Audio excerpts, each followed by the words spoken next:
A nossa última aula da unidade 3, é a aula de número 11, do nosso curso de empreendedorismo. Então hoje falaremos sobre plano jurídico, lembrando que muitas coisas desse plano jurídico podem estar naquela descrição da empresa, principalmente a parte da organização, jurídica da empresa. Então vamos lá. Lembrando que dentro do nosso esquema, dos pontos sugeridos para um plano de negócio, a gente tem o plano jurídico, que mostra o tipo de constituição jurídica da empresa. Se ela vai ser uma empresa individual, sociedade por cota, sociedade anônima. Então, muitas vezes a gente pode encontrar esse plano jurídico, na verdade, como um ponto dentro da descrição geral da empresa, e talvez não separado igual está aqui. Mas para efeitos didáticos, vamos trabalhar de forma separada. Lembrando que essa estrutura está no livro do Longneck, que é o livro Administração de Pequenas Empresas. Então, plano jurídico, o empreendedor estabelece a forma de constituição. Então, a forma de constituição é como que a empresa será constituída. E aí é colocado por ele, é claro que o livro do Longneck é um livro escrito nos Estados Unidos, então a realidade pode ser um pouco diferente, mas a gente vai tentar trazer também algumas coisas que eu busquei na internet para trazer um pouco da realidade brasileira também.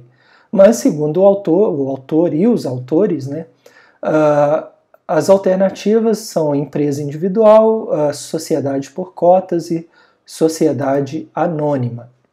Então vamos trazer um pouco do que eu busquei na internet, está nesse site aqui, tá, de tipo societário, site de advocacia. Então empresário individual, pessoa física exercendo atividade empresarial, sem um capital mínimo, responsabilidade ilimitada. EIRELI, que é a empresa individual de responsabilidade limitada. Então, constituição de pessoa jurídica. Então, aqui já constitui uma empresa jurídica, uma pessoa jurídica com CNPJ. Já aqui não, aqui é uma pessoa física fazendo uma atividade empresarial. Proteção patrimonial, então a responsabilidade é limitada à pessoa jurídica. Então, por exemplo, vamos imaginar que o empresário ele tem um patrimônio de R$1 milhão, patrimônio pessoal, e o patrimônio da empresa seja R$10 mil. R$10 mil. Vamos imaginar que essa empresa venha à falência.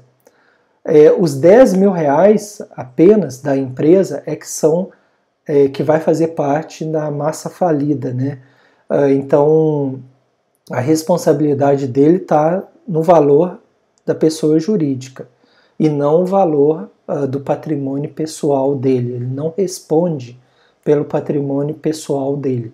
Isso acaba conferindo um pouco mais de segurança para ele, em caso de falência dessa pessoa jurídica. O que já é diferente aqui, no empresário individual, ele tem uma responsabilidade ilimitada, provavelmente pelo fato de não existir a pessoa jurídica. Sociedade anônima unipessoal, constituição de uma pessoa jurídica, limitada à pessoa jurídica também, sem capital social mínimo. A gente tem a sociedade limitada, que é a famosa LTDA, limitada. Proteção patrimonial, responsabilidade também limitada aos bens e ao capital social da pessoa jurídica. Maior autonomia dos sócios na regulamentação do funcionamento da empresa. Já a sociedade anônima, que são as famosas SAs, maior facilidade de captação de recursos, pela emissão de ações e vendas e também pela negociação delas, por exemplo, em bolsa de valores, quando elas são negociadas. Responsabilidade também limitada à pessoa jurídica, mas, por outro lado, ela tem regras complexas de funcionamento e geralmente inviável para pequenos empreendimentos. tipos societários raramente utilizados, né, peguei lá do blog, aqui no caso que eu estava mostrando antes era um empreendedorismo individual, tá, gente? Empreendedorismo com sócios, e aqui tipos societários raramente utilizados. Então, sociedade em nome do coletivo, né, então responsabilidade ilimitada, né, talvez por isso que assuste muita gente. Sociedade em comandita simples, né, então também ilimitada, aí assusta um pouco, mas o sócio comanditário tem essa proteção patrimonial, né, do próprio patrimônio. Sociedade em comandita por ações, né, também ilimitada, e os acionistas demais, né, eles respondem, tem essa proteção patrimonial, mas o diretor é ilimitado. Então é bem parecido com o de cima, né, só muda os nomes e a forma, né, que uma seria por ações e a outra não. A gente já tem um outro tipo aqui, né, que vai resgatar um pouco dessas duas formas, do individual e do coletivo. Então, empresário individual, né, não há capital social mínimo e a responsabilidade ilimitada, né, a proteção patrimonial. Então, por isso que assusta um pouco, porque ele tem que responder não só pelos bens da empresa, mas com os próprios bens pessoais.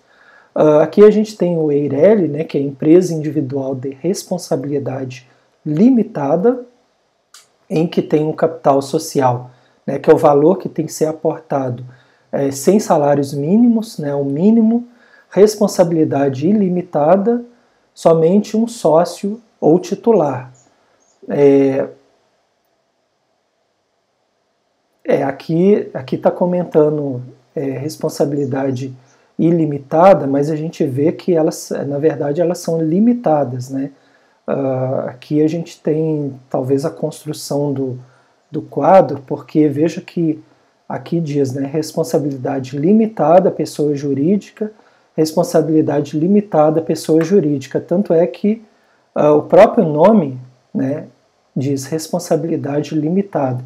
Acredito que foi algum descuido na hora de construção do quadro, mas aqui entendam, né, responsabilidade limitada, tá? Inclusive tem um nome limitado aqui, né?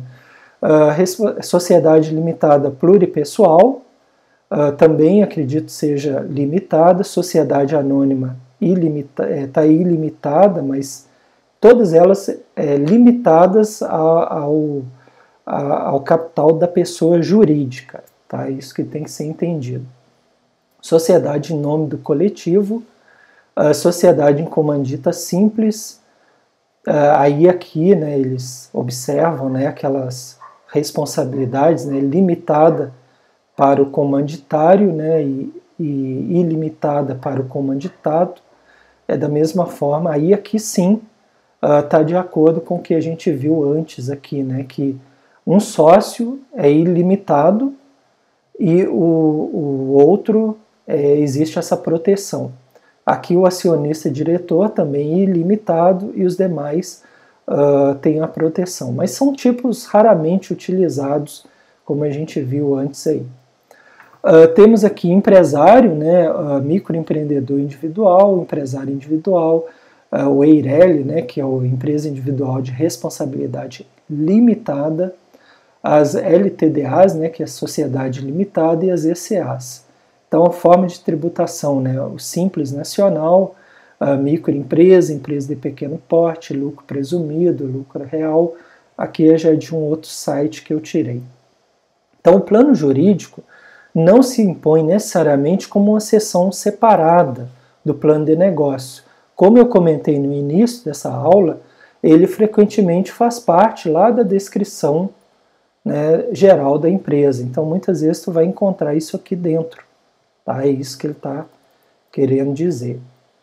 As implicações legais, elas são muito importantes, né, e merecem cuidadosa consideração, que é o que a gente vai ver aí nas perguntas tradicionais, na figura 6, agora sobre o plano jurídico. O negócio funcionará como uma empresa individual ou será uma sociedade por cotas de responsabilidade limitada, né, tipo as LTDAs. O negócio funcionará como uma sociedade anônima comum ou parte de uma outra corporação. Quais as implicações jurídicas dos débitos na forma de constituição escolhida, né? Quais as vantagens e desvantagens tributárias? Onde a empresa obtém o alvará? Qual a data de incorporação, né? Quando ela vai iniciar as suas atividades? Que advogado ou escritório jurídico vai representar essa empresa? Qual tipo de relacionamento existe com esse advogado ou escritório jurídico? Quais as questões legais são significativas atualmente ou potencialmente? Quais lições ou permissões podem ser exigidas, né? E será feito algum tipo de seguro dos negócios, empregados e por aí vai.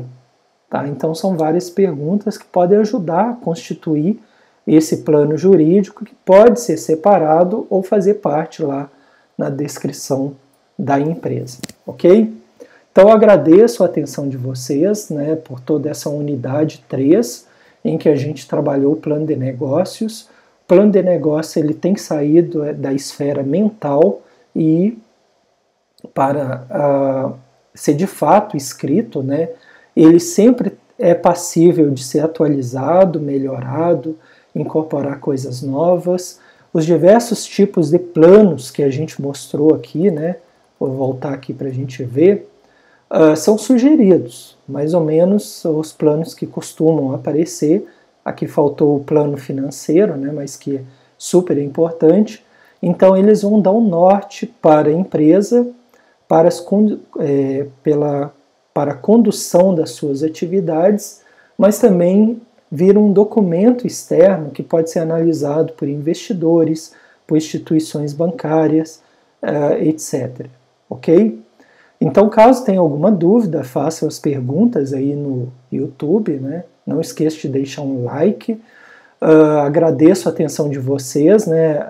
Lembrar das nossas redes sociais. E assim finalizamos a unidade 3 e conto com a presença de vocês na próxima unidade. Muito obrigado pela companhia e até lá.